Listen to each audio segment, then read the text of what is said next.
एक बार की बात है, राजा अकबर व बीरबल दरबार में बैठे कुछ अहम मामलों पर चर्चा कर रहे थे।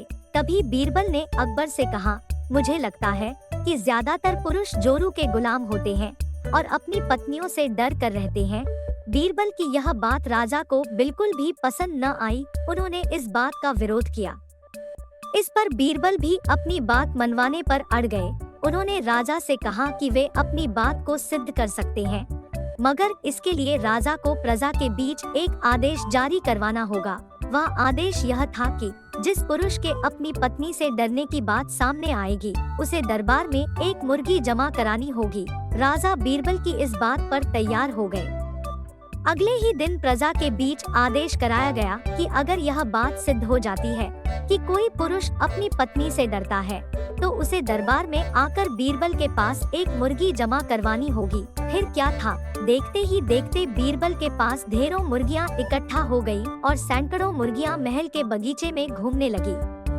अब बीरबल राजा के पास पहुँचे और बोले, महाराज, महल में इतनी मुर्गियां इकट्ठा हो गई हैं कि आप एक मुर्गी खाना खोल सकते हैं, इसलिए अब आप इस आदेश को वापस ले सकते हैं। मगर महाराज ने इस बात को गंभीरता से नहीं लिया और महल में मुर्गियों की संख्या धीरे धीरे और भी ज्यादा बढ़ने लगी। इतनी अधिक मुर्गियां महल में जमा हो जाने के बाद भी जब राजा अकबर बीरबल की बात से सहमत नहीं हुए, तो बीरबल ने अपनी बात सिद्ध करने के लिए एक नया उपाय निकाला।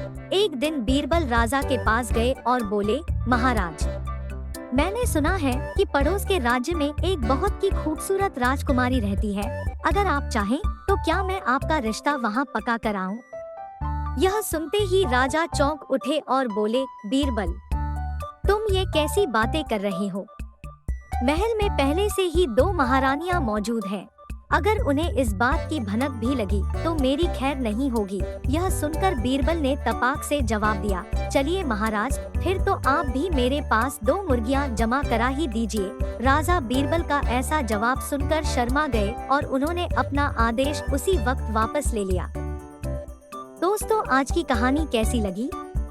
कमेंट करके जरूर बताएं और ये वीडियो अच्छी लगी तो लाइक और शेयर करें और ऐसी ही कहानियों के लिए इस चैनल को सब्सक्राइब करें।